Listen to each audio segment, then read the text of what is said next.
Have you ever heard a love story start with the words, "I'll never touch you in bed"? Yeah, neither had I, until I stumbled on this one. Alpha Richard, the most desired king any pack ever had. Every she-wolf wanted him. Every rival feared him. And then there's Betty. Sweet, stubborn Betty. The Omega no one thought was good enough. He married her, sure. But on their wedding night, in front of the whole pack, he looked her dead in the eye and swore he'd never touch her as his Luna on bed. Sounds cold, right? But here's the thing, love's messy.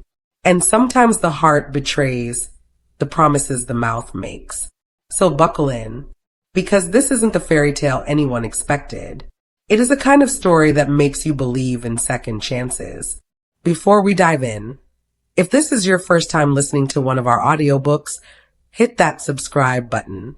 Your support means the world to us, and it helps us bring you more powerful stories like this one. Stick around until the very end of the video and let me know where in the world you're listening from. Now let's begin. Chapter 1, The Marriage of Shame. The silver crown felt heavier than iron on Betty's head as she stood before the altar, her hands trembling despite her desperate attempt to appear composed. Every pair of eyes in the great hall burned into her skin, some filled with shock, others with barely concealed disgust. The whispers had started the moment Alpha Richard announced their engagement 3 days ago, and they hadn't stopped since. An Omega, someone hissed from the back rows. He's marrying an Omega. Betty's wolf whimpered inside her chest, but she kept her chin lifted. She wouldn't give them the satisfaction of seeing her break. Not here. Not in front of the entire Moonstone pack. Alpha Richard stood beside her, magnificent in his ceremonial black suit, his jaw carved from stone. He hadn't looked at her once since she'd walked down the aisle in her mother's old wedding dress, the only decent gown she owned. The pack elders had insisted on traditional vows, as if trying to make this union legitimate through ancient words. Do you, Alpha Richard Blackwood, take Betty Morrison as your Luna, to honor and protect until death parts you? Richard's voice was arctic when he spoke. I do. The words should have filled her with joy. Instead, they felt like a funeral dirge. Elder Marcus turned to her, his weathered face tight with disapproval. Do you, Betty Morrison, take Alpha Richard as your mate, to serve and support until death parts you? Betty's throat felt like sandpaper. She could feel Richard's power radiating beside her. All that strength, all that dominance that her Omega nature craved. Her wolf was practically clawing at her ribs, begging her to submit, to lean into him, to complete the bond that should have been sacred. I do, she whispered.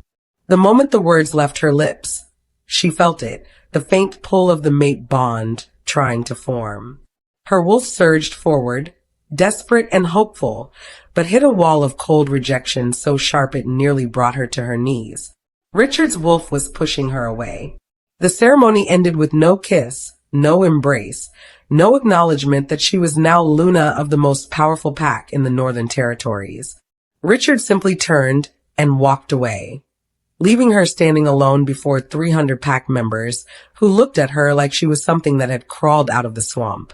The reception passed in a blur of forced congratulations and poisonous smiles.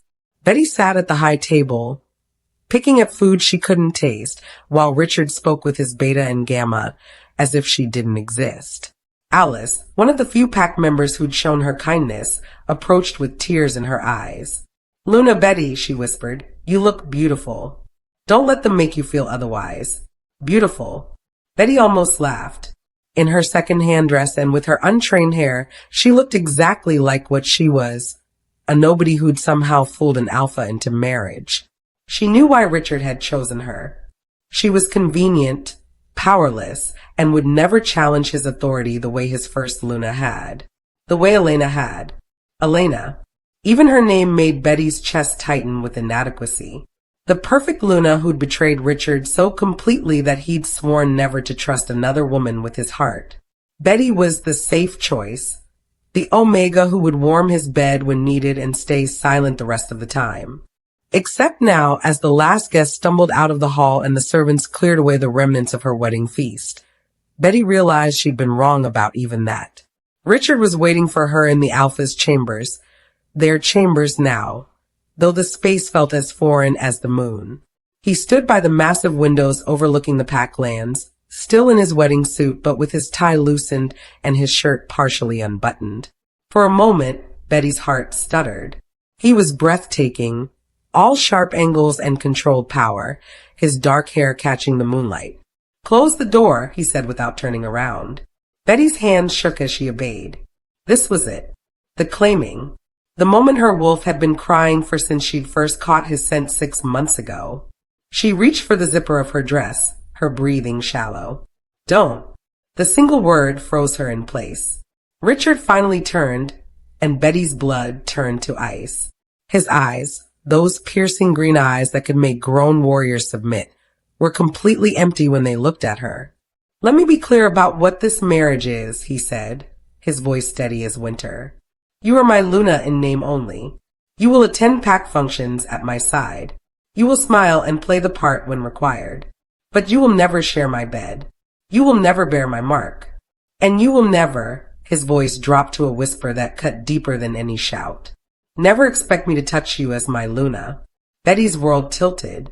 Her wolf howled in anguish, clawing at her insides as the rejection hit like a physical blow. "But the mate bond." "There is no mate bond," Richard snarled, his power lashing out so suddenly that Betty stumbled backward. "There is a contract, a political arrangement, nothing more." The humiliation was so complete, so devastating, that Betty couldn't even cry. She just stood there, still in her wedding dress, watching the man who was supposed to love her turn his back on her as if she were nothing.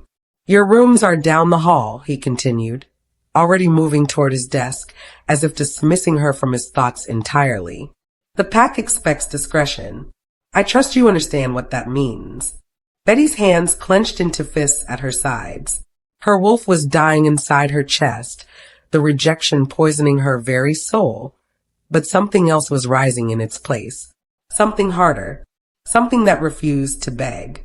"Perfectly," she said, her voice steadier than she felt. Richard's hand paused on his paperwork. Had he expected tears? Please? The broken submission of a desperate Omega? Instead, Betty straightened her spine and walked toward the door with her head held high.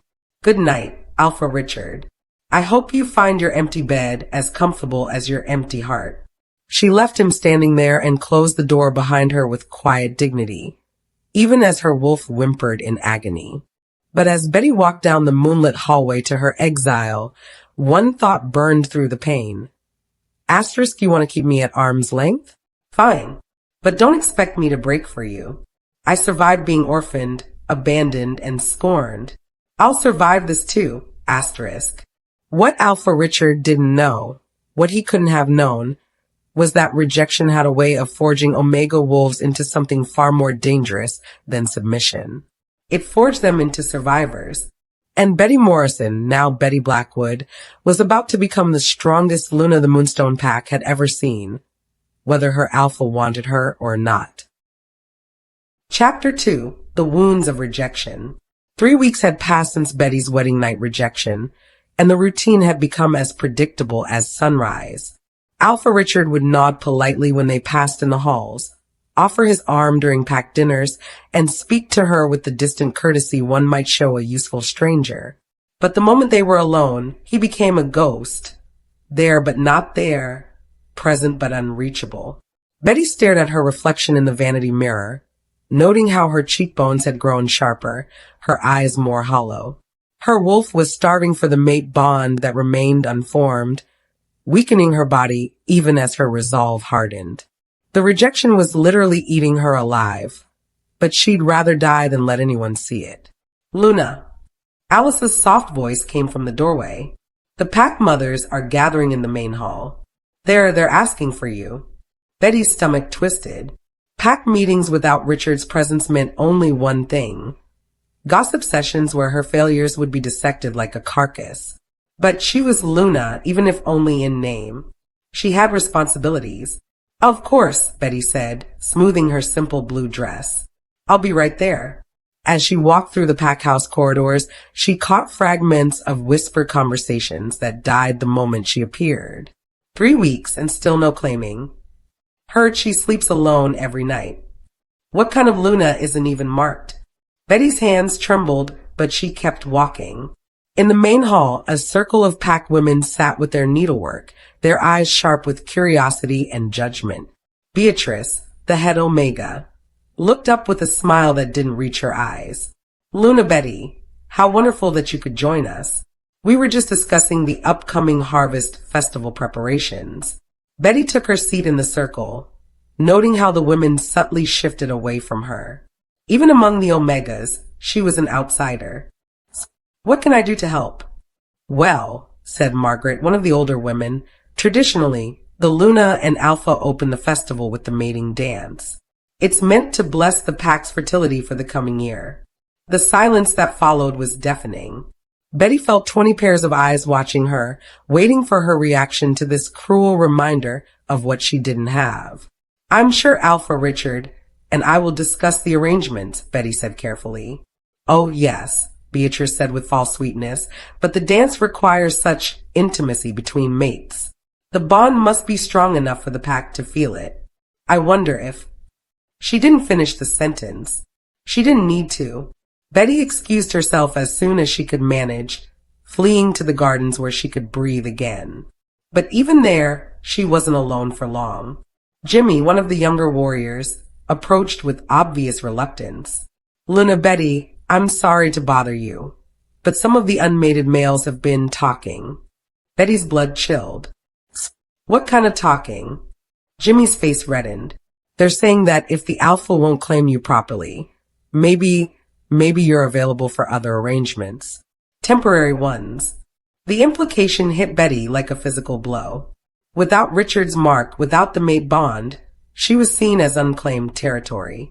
Fair game for any male brave enough to challenge an Alpha's rejected Luna. Thank you for telling me, Betty said quietly. I'll handle it. But how? How could she handle any of this when she was slowly dying from the inside out? That evening, Betty found herself in the pack house library, searching for answers she wasn't even sure existed. It was there, hidden among dusty old journals, that she found Elena's diary. Elena Blackwood, Richard's first Luna, the perfect woman who had destroyed him so completely that he'd sworn never to love again. Betty's hands shook as she opened the leather-bound book. She shouldn't read this. It was a violation of privacy, of memory, of everything decent. But she was drowning, and this diary might be the only life preserver within reach.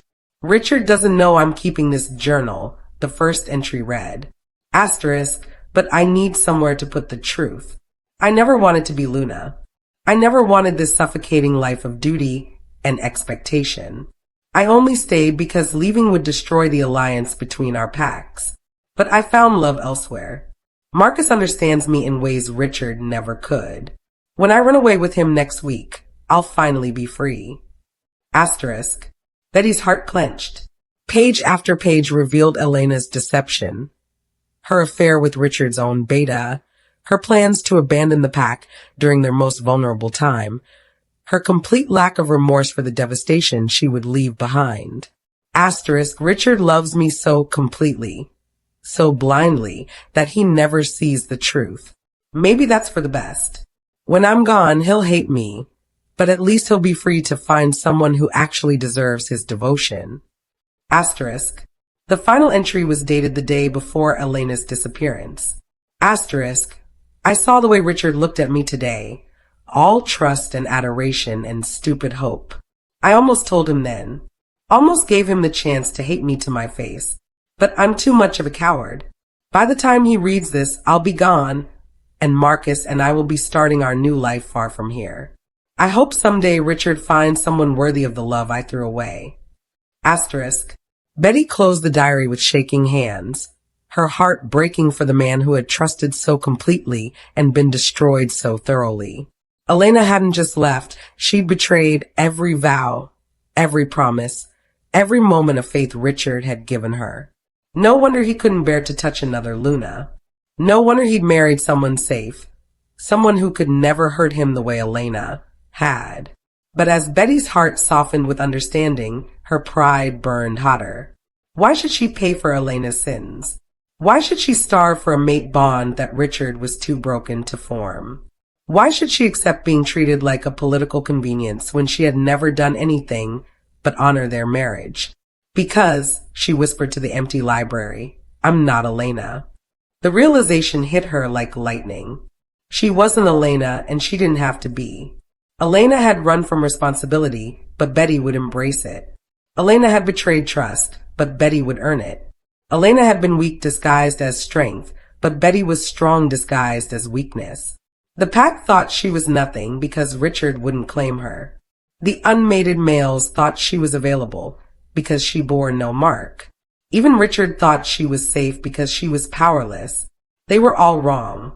Betty Morrison had survived abandonment as a child, ridicule as an Omega, and rejection as a Luna. She was still standing, still breathing, still fighting. Her wolf might be weakening from the unfulfilled bond, but her spirit was growing stronger every day. Let them whisper, she said to her reflection in the library window. Let them doubt. Let them underestimate me. As Betty walked back to her lonely room, she made a promise to herself. She would become the Luna this pack needed, with or without Richard's acceptance. She would earn respect through action, not through a mating mark. She would show them all what strength really looked like. What she didn't know was that at that very moment, Alpha Richard stood outside the library door, Elena's diary in his hands, having heard every word she'd spoken. And for the first time in 3 years, his carefully built walls began to crack. Chapter 3. The Omega's Strength. Richard had heard every word Betty spoke in the library, and for 2 days afterward, he'd avoided her completely. But avoidance was impossible when the woman seemed to be everywhere at once, quietly transforming his pack from the shadows. Betty knelt beside old Martha's sickbed, her hands glowing with the soft healing light that few Omegas possessed. The elderly she-wolf had been burning with fever for 3 days, and the pack doctor had all but given up hope. But Betty had arrived this morning with herbs from the forest, and a determination that wouldn't be swayed. There, Betty whispered as Martha's breathing finally steadied. The fever's breaking. You'll be stronger by tomorrow. Martha's weathered hand gripped Betty's wrist. You have your mother's gift, child. She would be proud. Richard watched from the doorway, his chest tightening. He'd known Betty's mother briefly, a powerful healer who died protecting the pack during a rogue attack when Betty was barely 5 years old. The daughter had inherited more than just the healing touch. Luna Betty? Alice appeared beside him, her face bright with admiration. Beatrice needs your help in the kitchens. The harvest preparations are overwhelming her. Betty rose gracefully, brushing dirt from her simple dress. She'd stopped wearing the fine gowns Richard had ordered for her, choosing instead practical clothes that wouldn't hinder her work. Somehow, the simplicity made her more beautiful, not less. Of course, Betty said. Martha, rest now. I'll check on you tonight. As she passed Richard in the doorway, their eyes met for just a moment. Her gaze was steady, unflinching, with no trace of the broken woman he'd left on their wedding night. Something had changed in her, something that made his wolf pace restlessly behind his ribs. Richard followed at a distance as Betty moved through the pack house like a force of nature. In the kitchens, she organized the chaos with quiet efficiency, directing the preparation of food for 300 pack members.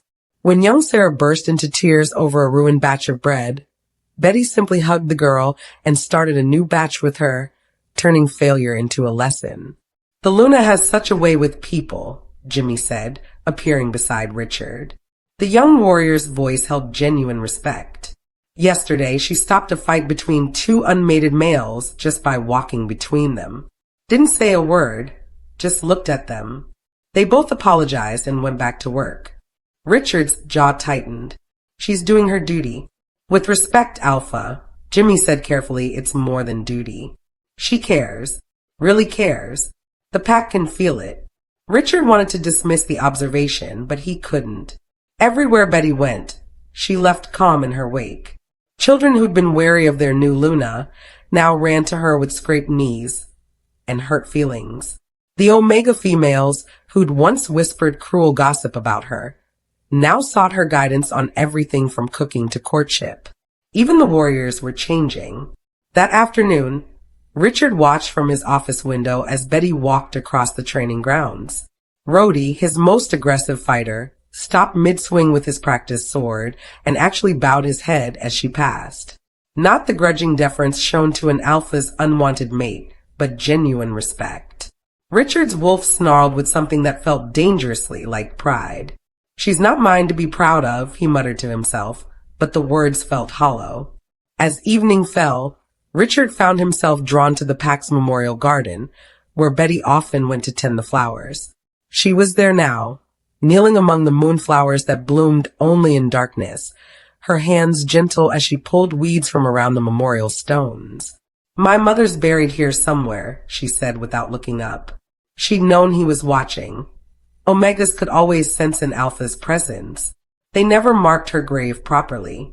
She was only a healer after all. Richard's throat tightened. He remembered Betty's mother, Lydia Morrison, who died fighting 3 rogue wolves to protect the pack's children. She deserved a hero's burial, but she'd been Omega, and Omegas were forgotten quickly. "She saved 12 lives that day," Richard said quietly. "I know." Betty's hand stilled on the flowers. "I was one of them." The admission hung between them like a bridge Richard was afraid to cross. He'd been 19 then, newly made alpha after his father's death, drowning in responsibility and grief. He'd barely noticed the little Omega girl who'd lost her mother to protect his pack. "Betty, don't." She stood, brushing dirt from her knees. "Don't apologize or explain or try to make this easier. I know why you married me, Richard. I know what I am to you, safe, convenient, broken enough that I won't expect more than you can give." The words hit him like physical blows. "That's not. It's exactly right." Her voice was steady, but he could sense the pain underneath. "But here's what you didn't know. I don't need your acceptance to be Luna. I don't need your mark to earn respect. And I don't need your love to heal this pack." She started to walk away, but Richard's hand shot out, catching her wrist. The moment their skin touched, lightning shot through him. The mate bond trying desperately to form, his wolf howling for completion. Betty gasped, her eyes widening as she felt it too. For one perfect moment, the walls between them crumbled, and Richard saw everything. Her strength, her pain, her unconditional love for a pack that had scorned her, her quiet hope that maybe, someday, he might see her as more than Elena's replacement.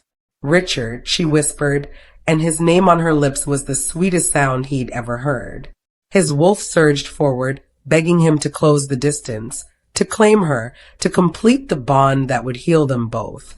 She was perfect, not safe or convenient, but brave and fierce and everything he'd never known he needed. And that terrified him more than any enemy he'd ever faced. Richard jerked away as if her touch burned him. "No."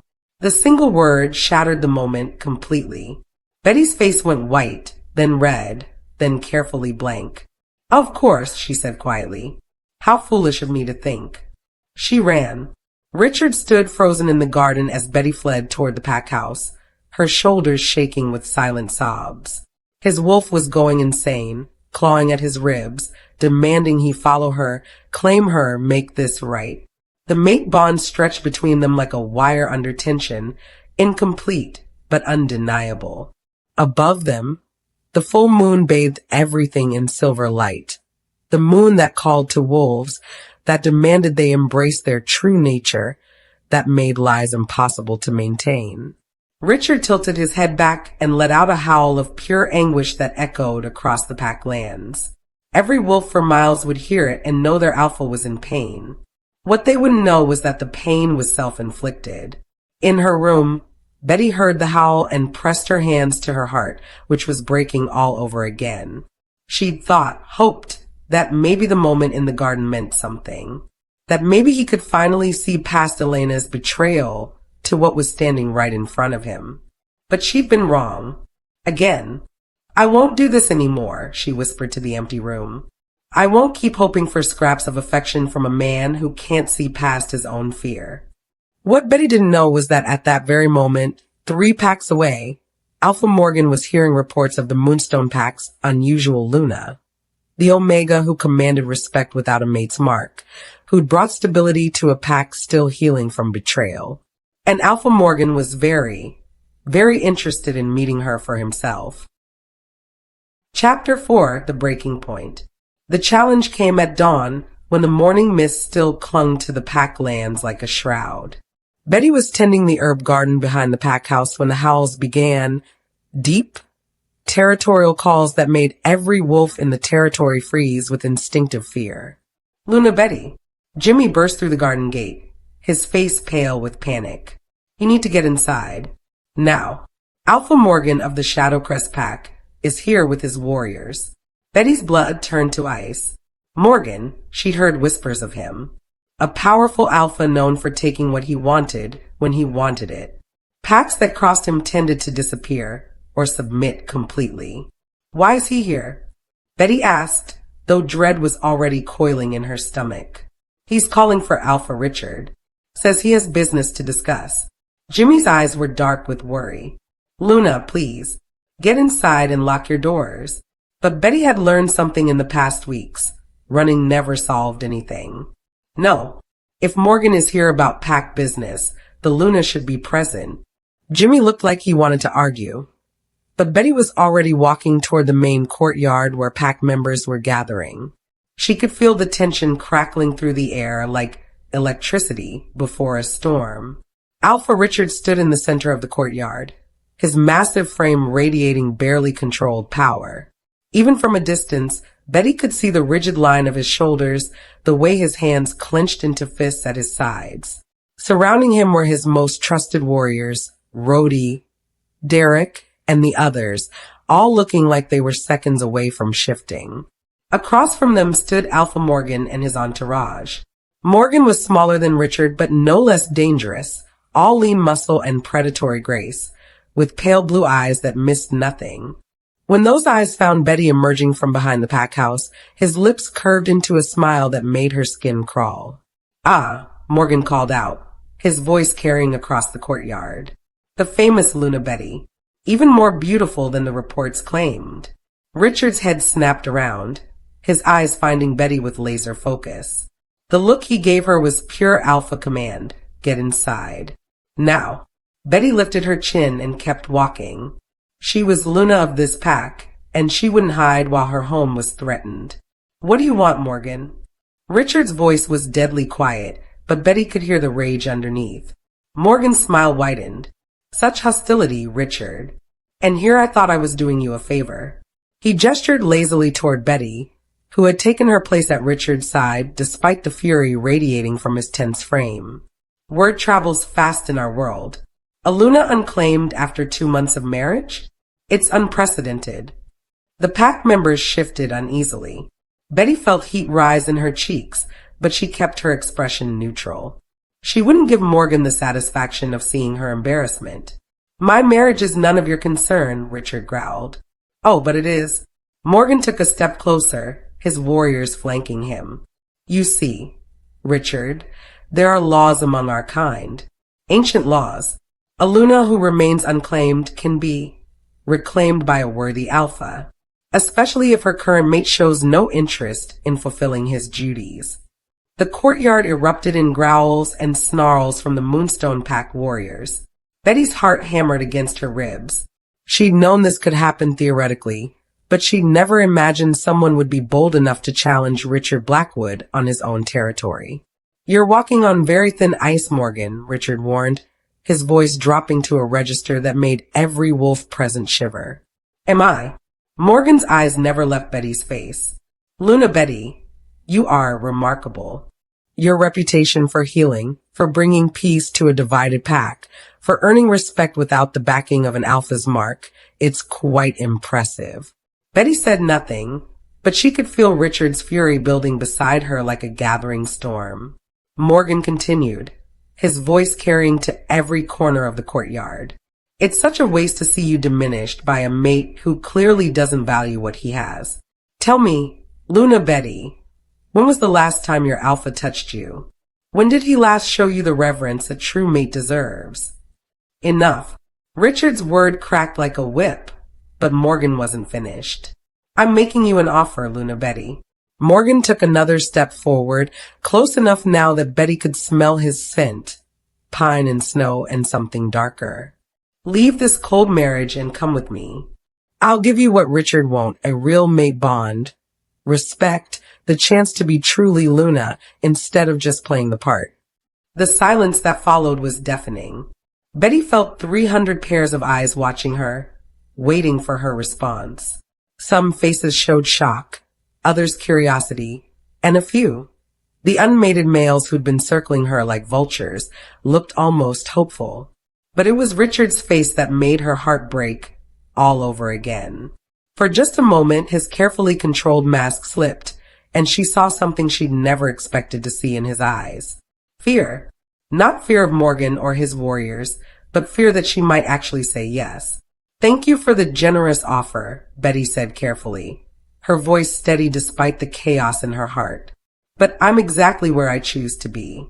Morgan's smile didn't falter. Are you? Because from where I stand, it looks like you're wasting away. Unfulfilled, unclaimed, slowly dying from a bond your own mate refuses to complete. It was true. Betty could feel her wolf growing weaker every day, the rejected mate bond poisoning her from the inside. But she wouldn't give Morgan the satisfaction of admitting it. My marriage is a joke, Morgan finished, and everyone knows it. Richard, you're a fool. You have a Luna worth 10 of most pack females, and you treat her like a political convenience. If you won't claim her properly, step aside for an alpha who will. That's when Richard snapped. The change was instantaneous and terrifying. One moment he was standing rigid but controlled. The next he was partially shifted, claws extended, canine teeth elongated, his eyes blazing with golden fire. Power rolled off him in waves that made every wolf in the courtyard drop to their knees, except for Morgan and Betty. You think I don't want her? Richard's voice was more growl than speech, completely inhuman. You think I'm not tortured every single night by her scent, by her presence, by the knowledge that she's mine and I can't, won't. He cut himself off, but it was too late. The words hung in the air like a confession. Betty stared at him in shock. All this time, she'd thought his rejection was about Elena, about his inability to trust.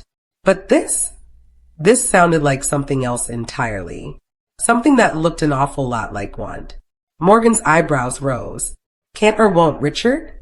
Because there's a difference. Are you protecting her from something? Or are you just a coward? Richard's control shattered completely. He lunged forward with inhuman speed, his partially shifted form a blur of lethal intent. But Morgan was ready, dancing back with a laugh that was pure challenge. There's the fire I was looking for. Morgan called out as he dodged Richard's claws by inches. But rage without purpose is useless, old friend. If you want to keep your Luna, you're going to have to prove you deserve her. I'll kill you first, Richard snarled, advancing on Morgan with deadly purpose. Richard, stop. Betty's voice cut through the madness like a blade. She stepped between the two alphas, her hands raised, her small frame dwarfed by their power, but somehow commanding their attention. This isn't the way. Richard stopped so abruptly, he almost collided with her. This close, she could see the war raging in his eyes. His wolf demanding he claim her, his mind fighting against it, his heart torn between desire and terror. Betty, move, he growled, but his voice was strained. No. She turned to face Morgan, her spine straight despite the danger. You want a challenge for Luna rights? Fine. But there are proper channels for that. Ancient laws, as you said. If you're going to invoke them, do it correctly. Morgan looked delighted by this turn of events. You're suggesting a formal challenge? I'm suggesting you either follow pack law or get off our territory, Betty said firmly. You don't get to just walk in here and make demands because you think you see weakness. Oh, I don't think I see weakness, Luna Betty. I know I do. Morgan's eyes shifted to Richard, who was still partially shifted and breathing hard. Your mate is so terrified of caring for you that he'd rather let you waste away than risk his precious heart again. That's not strength, that's cowardice. The words hit their target with devastating accuracy. Richard's face went white, then red, his hands shaking with the effort to maintain control. 7 days, Morgan announced to the assembled pack. I invoke the right of challenge under the old laws. If Alpha Richard cannot or will not properly claim his Luna within 7 days, I'll return to settle this with combat. Winner takes the pack and the Luna. With that, he signaled his warriors and began walking toward the tree line. But he paused at the edge of the courtyard, turning back with that predatory smile. Luna Betty, the offer stands. You don't have to wait for him to find his courage. You deserve better than this half-life he's giving you. Then they were gone, disappearing into the forest like smoke. Betty stood in the sudden silence, aware that every pack member was staring at her and Richard. The tension between them was so thick it was suffocating, charged with years of unspoken desire and desperate denial. Everyone disperse, Richard commanded, his voice hoarse. Now. The pack scattered quickly, leaving Betty and Richard alone in the courtyard. When he finally looked at her, his eyes held a pain so deep it made her chest ache. Betty, don't, she whispered. Don't apologize or explain or try to make this easier. Just tell me the truth. For once, just tell me the truth. Richard stared at her for a long moment, his control hanging by a thread. When he finally spoke, his voice was raw with honesty. The truth? The truth is that wanting you is killing me. Every day, every night, every moment you're near me, I'm fighting not to claim you. And I can't, his voice broke. I can't survive losing someone I love again. The admission hung between them like a bridge neither knew how to cross. So instead you're losing me anyway, Betty said quietly. Slowly, piece by piece. Is that really better? Richard's answer was to turn and walk away, leaving Betty standing alone in the courtyard with 7 days hanging over their heads like a sword. 7 days to decide if their broken marriage was worth saving. 7 days before Alpha Morgan returned to make good on his threat. 7 days for Richard to choose between his fear and his heart. And Betty wasn't sure which outcome terrified her more. Chapter 5. The Night of Surrender.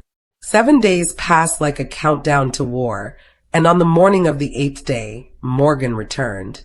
Betty stood at her bedroom window, watching as the Shadowcrest warriors assembled at the edge of Moonstone territory. Her hands pressed against the glass as she spotted Morgan in the center of them, confident, predatory, already acting like he owned what he'd come to claim. Luna. Alice appeared in the doorway, her face pale with terror. Alpha Richard has ordered all non-combatants to the safe rooms. The challenge begins at sunset. Betty's heart clenched. Combat. Not negotiation, not diplomacy, but a fight to the death between 2 alphas with her as the prize. Where's Richard now? In the armory with the warriors. Alice's voice dropped to a whisper.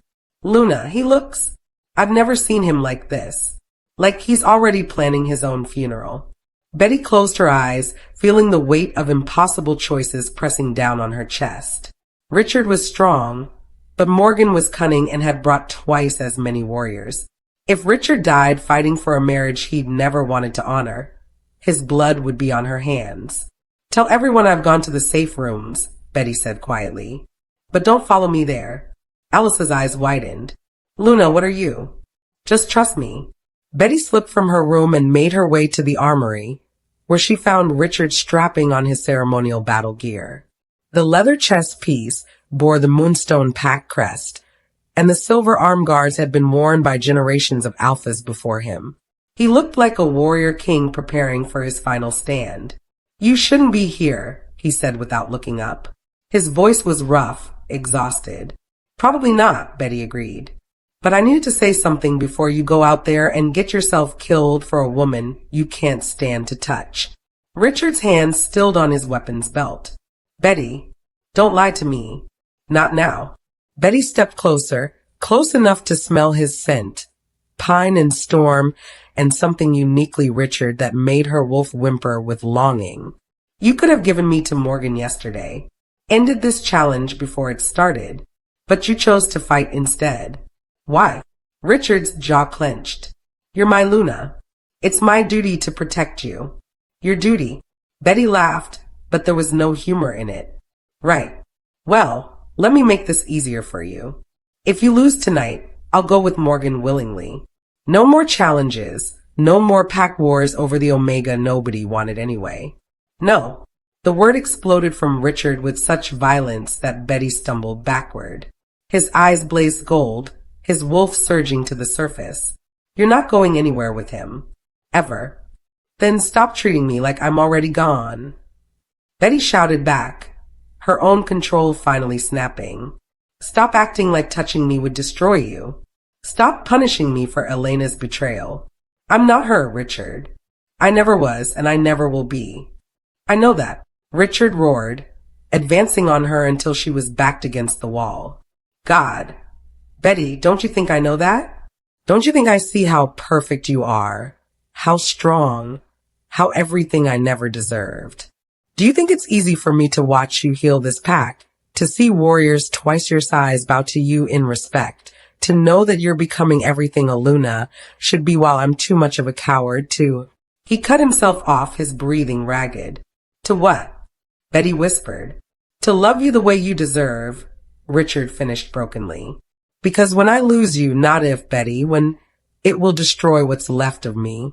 Betty stared at him, seeing him clearly for the first time. Not the cold, distant alpha who'd rejected her, but a broken man so terrified of pain that he'd chosen numbness instead. You're already losing me, she said softly. Every day a little more. At least if you tried to love me, we'd have something real before it ended. For a moment, Richard's control wavered. His hand rose toward her face, trembling with the desire to touch her. Betty held her breath, hope fluttering in her chest like a caged bird. Then the battle horns sounded and the moment shattered. I have to go, Richard said, his mask sliding back into place. Richard. Stay in the safe rooms, Betty. No matter what happens, don't come out until it's over. He was gone before she could respond, leaving her alone with the scent of his fear and her own breaking heart. The battle lasted hours. Betty paced the safe room like a caged wolf, listening to the sounds of combat echoing across the pack lands. Growls, snarls, the clash of metal on metal, and once, a howl of pure agony that made her blood freeze. When the sounds finally stopped, the silence was worse than the noise. Jimmy appeared in the doorway, his clothes torn and bloody, but his expression relieved. Luna, Alpha Richard is alive. He won. Betty's knees nearly buckled with relief. And Morgan, dead. Richard, it was brutal, Luna. I've never seen him fight like that. Like he had everything to lose. Betty didn't wait for permission. She ran from the safe room, through the pack house, across the courtyard to where Richard knelt beside the communal fire pit. His ceremonial armor was destroyed, deep claw marks raking across his chest and arms. Blood matted his dark hair, and his hands shook with exhaustion. But he was alive. He was alive, and that was all that mattered. Richard, she breathed, dropping to her knees beside him. He looked up at her with eyes that held wonder and fear in equal measure. You shouldn't be here. It's not safe. Nowhere is safe, Betty said simply. That's what I've learned. Life isn't about being safe. It's about deciding what's worth the risk. She reached for his torn shirt, needing to assess his wounds. This time, when their skin touched, Richard didn't pull away. The mate bond sparked between them like electricity, incomplete but undeniable. Betty, he whispered, her name a prayer on his lips. Cho, she soothed, her healing light flowing from her hands into his injuries. Let me help you.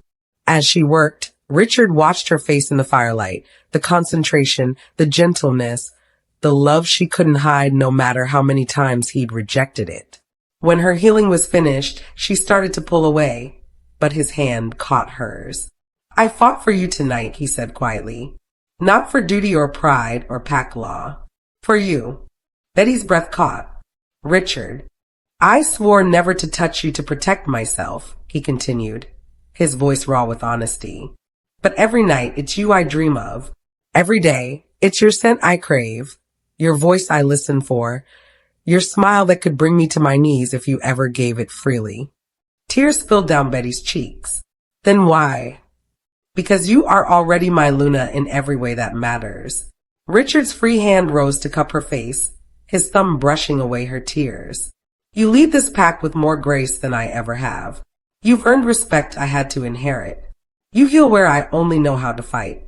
I'm just doing what feels right, Betty whispered. And that's what makes you perfect. Richard's voice broke on the word. I was so afraid of losing you that I never let myself have you. But tonight, when Morgan touched your hand, when he looked at you like you belonged to him, I realized I'd rather risk everything than lose you to my own fear. Richard, Betty breathed, and this time when the mate bond pulled, he didn't fight it. His lips found hers in a kiss that was desperate, claiming 3 months of denied passion pouring out in a single moment. Betty's wolf sang with joy as the bond finally began to form, golden threads of connection weaving between their souls. When they broke apart, both were breathing hard, the mate bond humming between them like music. Claim me, Betty whispered against his lips. Please, Richard. I can't wait anymore. This time, he didn't hesitate.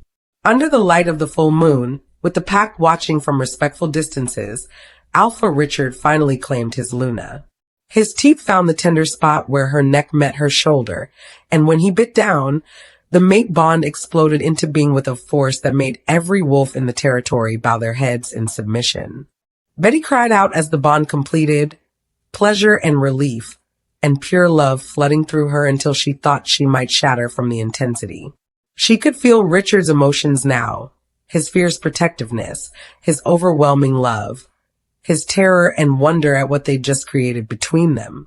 Mine, he growled against her throat, his voice barely human.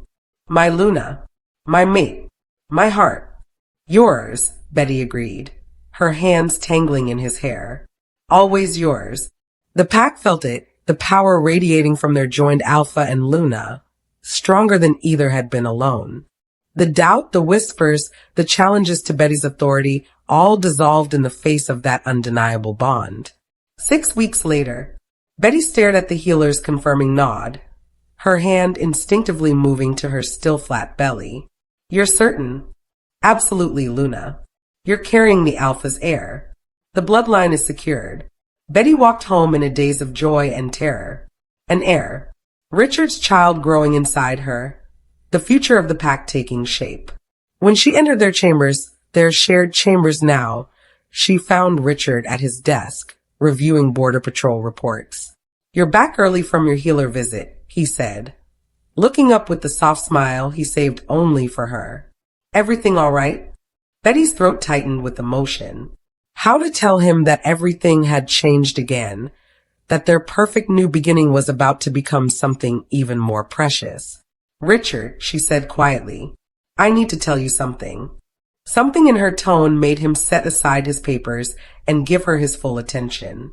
What is it, love? I'm pregnant. The words hung in the air for a heartbeat. Then Richard was on his feet, crossing the room in 2 strides to gather her in his arms. A pup, he whispered, his voice filled with awe. Our pup. Betty nodded, tears streaming down her cheeks. Are you happy? Instead of answering with words, Richard dropped to his knees before her, his hands gentle on her waist as he pressed his forehead against her stomach. You were the one I swore to never touch, he murmured, his voice thick with emotion. Yet you are the only one I will ever love. From this night to my last breath. You are my Luna, my mate, the mother of my children, the other half of my soul. Betty's hands found his hair, holding him close as happy sobs shook her frame. I love you too. I've loved you since the moment I first saw you, even when you couldn't love me back. I always loved you back, Richard corrected, rising to his feet and pulling her into his arms. I was just too afraid to admit it, too afraid to risk my heart again. But you made me braver than I ever thought I could be. That night, they stood together on their balcony overlooking the pack lands, Richard's arms wrapped around Betty from behind, his hands protective over their growing child. The full moon bathed them in silver light, and the pack bonds hummed strong and true around them. No more walls, Richard murmured into her hair. No more fear, Betty agreed, leaning back against his chest. Just us, she echoed. And our family, and our pack, and whatever comes next. Richard's arms tightened around her. Whatever comes next, we'll face it together. Betty smiled, her hand covering his where it rested on their child. Together. They were no longer broken, no longer bound by fear or past betrayals or the weight of others' expectations. They were simply Richard and Betty, Alpha and Luna, mates, lovers, partners in every way that mattered. And as the moon watched over them, the Moonstone pack slept peacefully, finally whole under the protection of a bond that could not be broken. Dear listeners, this story may be about wolves and fated mates, but its truth is very human. How many of us build walls around our hearts, thinking rejection will keep us safe, when in truth, it only keeps love away? And how many of us, like Betty, find strength not in vengeance, but in patience, dignity, and quiet resilience? Love is never without risk. But when two hearts choose to heal together, even the deepest scars can become the foundation of something unbreakable. Richard's fear of losing love made him rejected entirely, while Betty's courage to keep loving despite rejection ultimately saved them both. Sometimes the bravest thing we can do is remain open to love, even when we've been hurt before. So as you close your eyes tonight, remember, vulnerability is not weakness. It is the doorway through which true love enters. If you enjoyed this werewolf romance audiobook, don't forget to hit that subscribe button for more romance audiobooks like this one. See you in the next one.